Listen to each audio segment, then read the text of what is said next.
Okay, so this is pretty exciting. Back in one of my videos recently, I mentioned that there might be a surprise coming, and that I was thinking about buying a vehicle, and here it is. So this is my 1998 Subaru Legacy Outback limited 5-speed wagon. It's 98. It's been sitting in somebody's yard for about 2 years now, and I decided to buy it, and it needs a little bit of work, but the price was right, and I don't know, I think it'll be a fun project.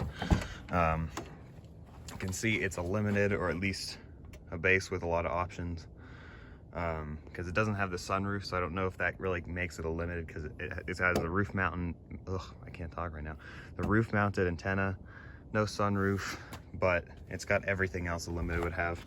Power door locks, windows, all the wood trim that you would get, leather seats, 2-stage heated seats, cruise control, rear windshield defroster, all that kind of stuff. It just doesn't have the sunroof, so I'm gonna call it a limited.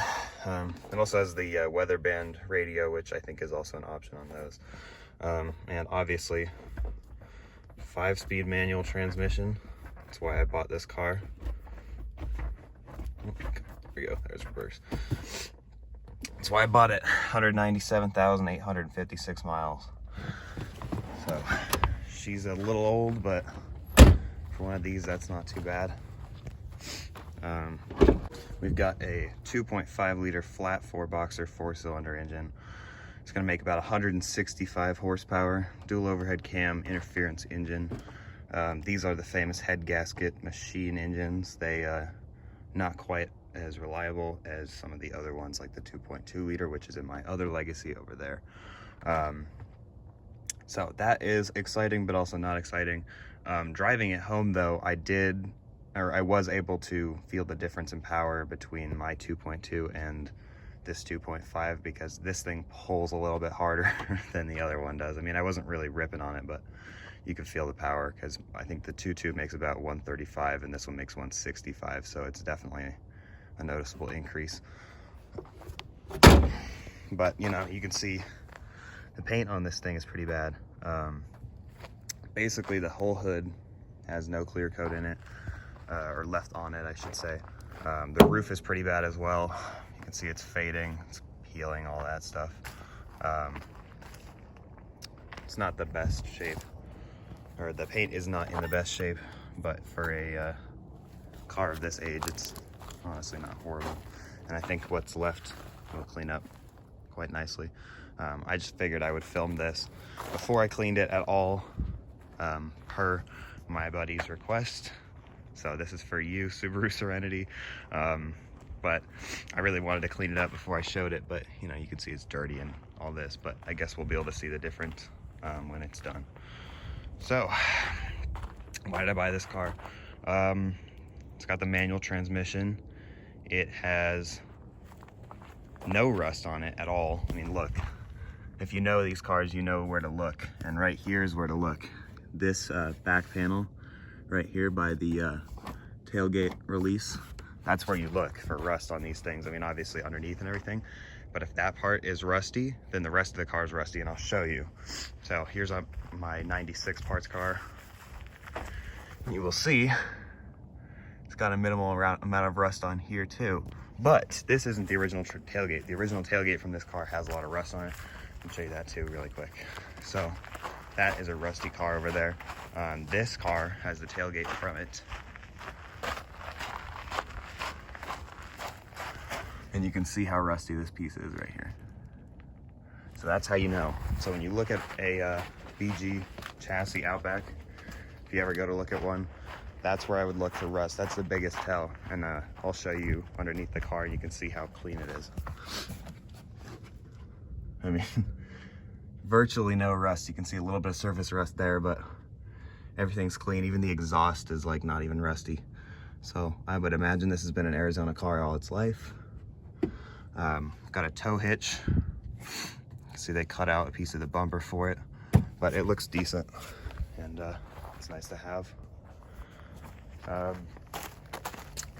Got these Century tires.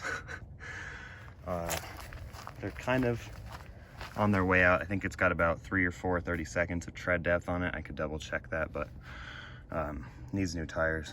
But I got this car for $500, and it needs a power steering pump, it needs a drive shaft, it needs brakes, tires, probably a timing belt in the near future. The rack has a torn boot on the other side, that left side over there, and I think I can just throw another boot on it and get some more life out of it. Got a couple of little things like a CV axle and all that.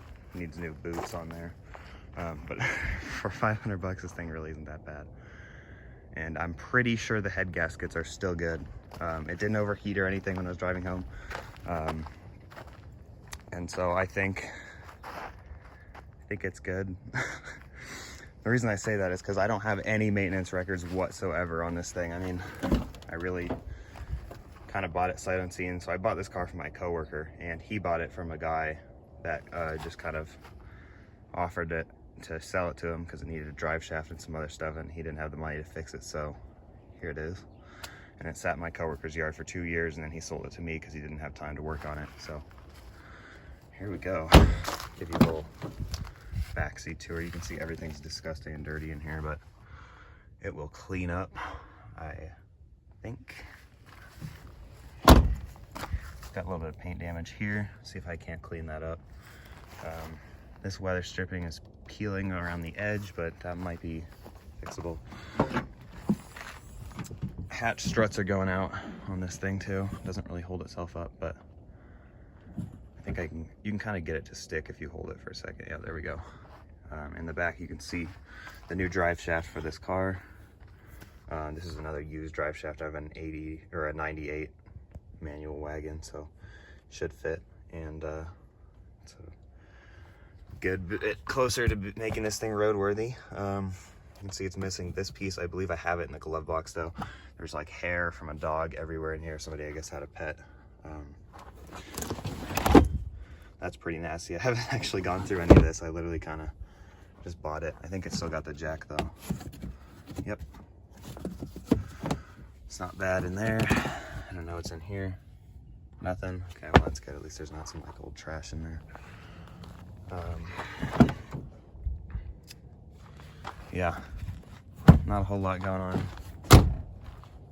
but I will start it up for you. Let me grab my key really quick if I can find it.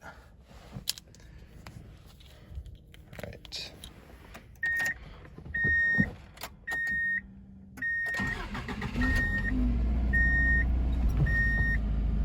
There you go. Check engine light is on. The brake light's on, but I have the parking brake pulled, so that's why.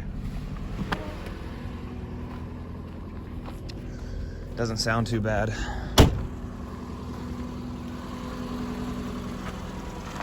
Probably needs a valve adjustment or something. Starting to make a little bit of noise in those lifters, but still not bad. It's not rattling, it's not knocking, anything like that. It does burn a little bit of oil, but for a car with this mileage and this age, it's really not that surprising. But yeah, drives pretty good despite being parked for 2 years. I think the alignment is a little off on it, but it needs tires anyway, so I'm not going to worry about it until I get tires. AC doesn't work, the compressor doesn't kick on. Like you can see, no change. So it's probably some electrical problem there. All these buttons are sticky, as they always are in these cars in the 90s. The cup holder's still here, and it works, which is really surprising, because these things never have cup holders. Radio works. It's pretty ancient. I wonder if the weather band still works. That'd be kind of sick. I don't know. 5. Light winds. And now the extended forecast. Wednesday through Friday. Yeah, that's pretty cool. You can see I've got a air tank for it, or sorry, this is the wiper wash tank because the one on it is out of a sedan. It's a really weird thing that happened. I guess somebody just needed to replace it, and they got the easiest used one that they could. See, you can see, that's from a sedan because it's only got one pump on it. And the wagons have a rear washer, so I'll have to switch that out. But yeah, I will hit the hazards and the lights for you too. See that they work. Hazards work, lights work, both the heads and the fogs. This one is going out though. It does double flash when you use the turn signal. All the rears work. And yesterday when I drove it home, the reverse lights were stuck on, so I think the switch that tells when you have it in reverse is going out. Or maybe it was just stuck because this thing obviously hasn't been driven in forever, so. It works now though. I mean, I don't know, it's kind of funny. I guess power door locks, they work. Windows, all of them roll down. I'm not gonna make you watch these. I'm not gonna make you sit here and watch this, but I will say they do all work and they all work great. Antenna, I think it works still. Idle's off a little bit on this. I haven't scanned the check engine light, so I don't know what that is. Hopefully it's an easy fix. Probably the mass airflow sensor I put on there is kind of sketchy because it was kind of broken. It was off of a little bit of a old ass car, and I just needed it to get it over here. But yeah, there she is. Heated mirrors, by the way, too, and they're in decent shape. I mean, this black will clean up very nicely, and yeah.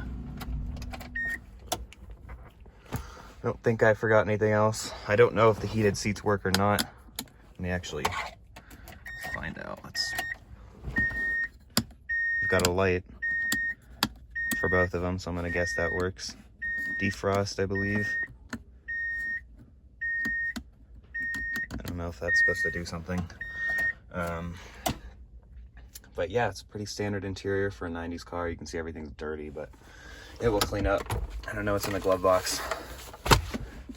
Looks like we've got a 1998 Legacy owner's manual, which would be for this car, and like a tire booklet and registration. So that's kind of funny.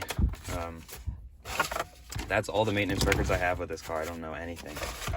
So it's kind of a huge mystery. Took a little bit of a gamble on it, but I think it'll be a fun project, and interested to see how it goes. And it'll be a nice, cheap, fun car, I think. And now, right after I get done with this video, I'm gonna show you how to program the key fob for these, because this thing actually does have the keyless entry system, which is pretty nice. That's what you get with these power door locks. So it's pretty sweet.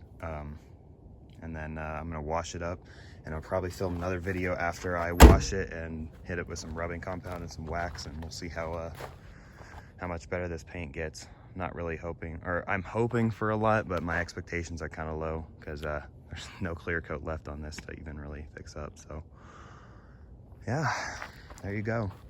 This has been my 1998 Subaru Legacy Outback limited wagon, and I'll catch you guys next time.